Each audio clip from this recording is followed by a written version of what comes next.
have a friend that makes T-shirts, and I think a lot of people, when they're starting companies, they try to reinvent the wheel instead of reaching out to their friends or their friends of friends and say, "Listen, I need help to start my business." And a lot of companies now, I mean, like I'm an old man now. I just turned 53, but there's still such thing as bartering in today's business world. You know, For like I sure. just had Sharon Lecter from Rich Dad come on, and she was talking about her and Robert when they started the company. They had no credit, so they had to kind of do things a different way, and they had to do a lot of bartering. Just, like, if you come on my show, you help me out, I'll help promote you out. So talk to us about not having to reinvent the wheel, especially with a lot of products that are already out there.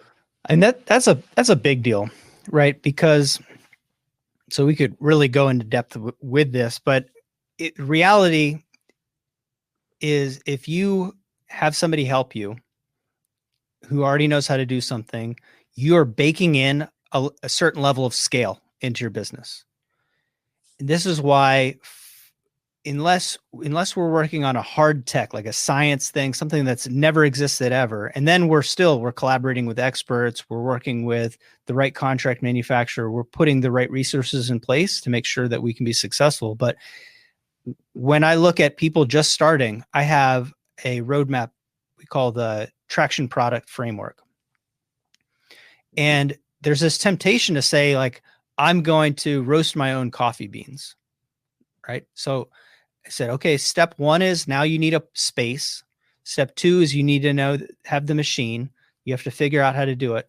The big obstacle to a business is knowing how to sell it, building the brand and selling the product. You can just hire somebody to do all that. So why are you putting additional obstacles in your way? And people do this because of fear and control issues and ego and a mix of different things. But the reality is there's great businesses that sell products that they've never made anything in their entire corporate history.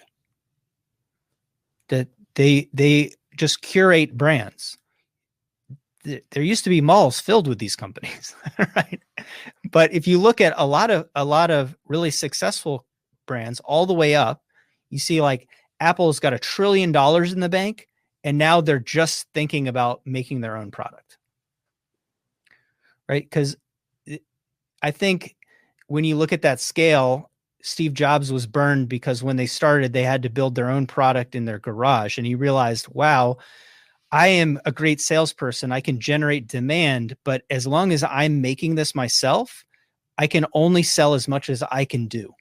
Yeah. Right. So if I can collaborate with somebody who's an expert in doing this thing, they're an infrastructure business. So I'm in a manufacturing factory right now. I'm in K-Form, contract manufacturing company. And we're really, at the end of the day, we're infrastructure on tap.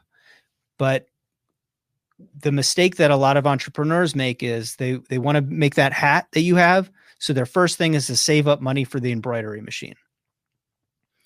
And then they buy it, then they make the hat, and then nobody wants it.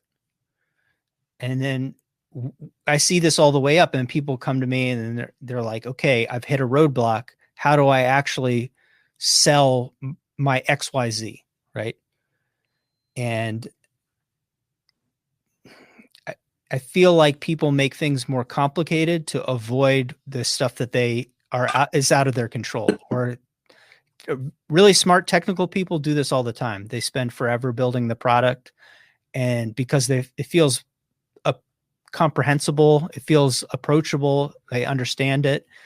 And then when it comes to selling it, it just sits there in their garage, and they've wasted hundreds of thousands of dollars, on a product that nobody wants, or they have no ability to go to market.